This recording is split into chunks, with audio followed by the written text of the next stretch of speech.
Jesus was a great teacher whose advice always works.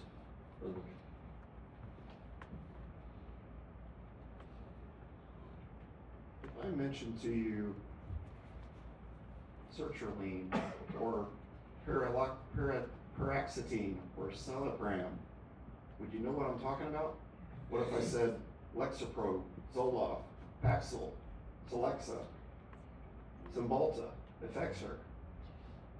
These are all things that people take for anxiety medications. And I'm not saying they're bad. I'm just saying we have a lot of things that we do to try to treat anxiety. And then you get into all the holistic methods. There's all kinds of herbs and roots that you can take to treat anxiety. Anxiety is between a $5 and $10 billion industry just to take care of anxiety. But we still have some medicine that we can rely on that doesn't cost us a thing, and it's found in the Bible. And this is what Jesus told us about a long time ago. It's found at Matthew 6:34, and it says at Matthew 6:34, "So never be anxious about the next day, for the next day will have its own anxieties. Each day has enough of its own troubles." Well, that sounds easier said than done, doesn't it? To not have anxiety. There's another version of this in the New International Version. It says, "Do not worry about tomorrow, for tomorrow itself has enough of its own anxieties." So we can have less anxiety according to Jesus. But how? Well, Jesus basically told us that we needed to take it one day at a time. Should we take that to mean that we need to avoid planning for the future then? Well, not to have excessive worry or anxiety may mean that we only think about the day that we have to deal with today. Maybe only have to deal about our current circumstances for this day. And these excessive anxieties can really get a hold on us. We know that there's a lot of stuff to be anxious about. We have anxiety about our spirituality, about our family, about our job, about our car, about our money. We can just make a list of things to be anxious about as long as we want.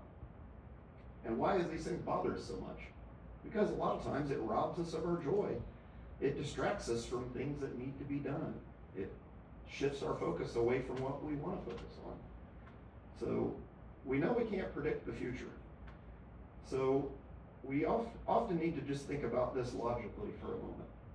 If we can't predict the future and we really worry ourselves to death, a lot of times the things that we worry about so much don't exactly end up happening the way that we thought they were going to. In essence, it ends up working out. And we've all had somebody tell us, "Don't worry, it'll work out." But why could Jesus tell us that it was good to not have anxiety? Well, let's look again to Matthew chapter 6 and verse 27 and 28. And this is what Jesus says here. He says, "Who of you, by being anxious, can add 1 cubit to his lifespan? Also, why are you anxious about clothing? Take a lesson from the lilies of the field, how they grow and how they do not toil, nor do they spin." So Jesus had a little bit different view of things. And you can say, well, Jesus didn't really have any anxiety, but he did have anxiety. He had the whole weight of the world on his shoulders with what he was doing for mankind. He had a job to do, a commission from Jehovah that he had to do. His anxiety was just different than ours.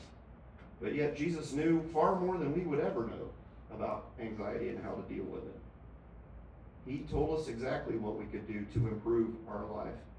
It is by putting our trust in Jehovah and putting our burden upon Jehovah to shift our anxiety, to have Jehovah help us with it.